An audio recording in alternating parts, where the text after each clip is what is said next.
Now the bar has been set, ladies and gentlemen. The bar has been set. Question is, Philip Pande, utenda upande gani wa meza leo? There you go. Welcome. The floor is yours. That's your camera.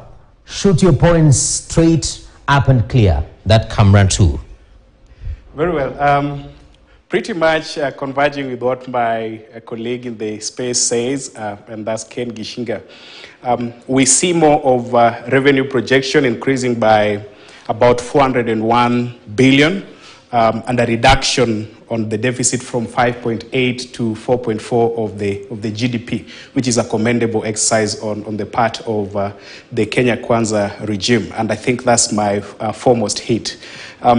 The second thing, which is quite fundamental in the budget 2023, is perhaps the inclusion of the proposal of zero-rated liquid petroleum gas. Remember, the finance bill had an intention to exempt, and Ken, I think this is where we differ. There is a dichotomy between the finance bill 2023 and the proposed budget. So the minister in charge of finance, and that's Professor Njuguna Ndungu, says they will zero rate, but the finance bill says exempt. So we rather zero rate than exempt, which is a good thing.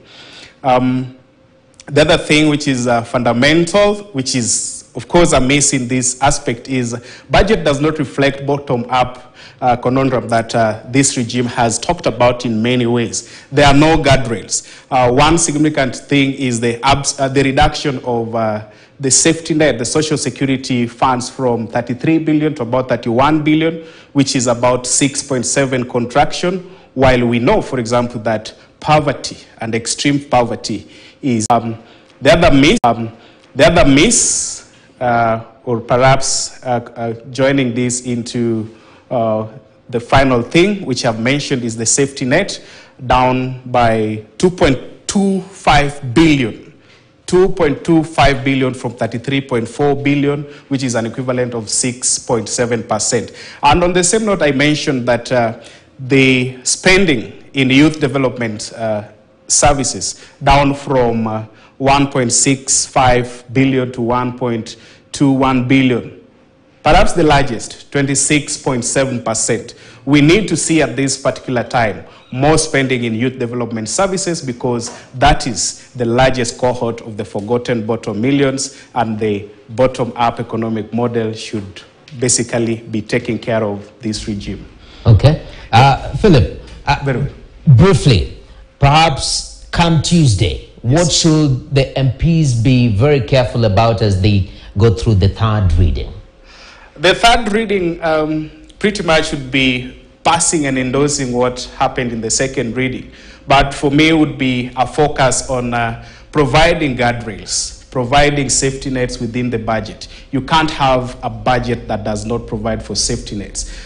Issues to do with a safe space for the youth, more spending on the youth space. I've cited the 26.7% contraction from financial year 2022-2023 to 2023-2024. We need to see more up spending on the aspect of the forgotten bottom millions. We need to see more spending on people at the bottom of the pyramid. Of course, let us have and ratify and consolidate the finance bill 2023, which soon will become an act on Tuesday, and of course the budget proposal, so that we have zero rating on the LPG instead of exempt at VAT. All right. Thank you very much, Philip Pande.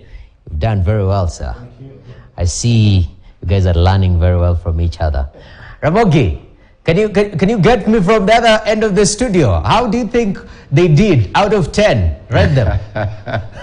No, I think they did very, very well, 10 out of 10. Of course, I hope you will give me an opportunity to shoot into some of their ideas, because I may have contrary ideas. Okay. But the ideas are still robust. Thank you very much, sir.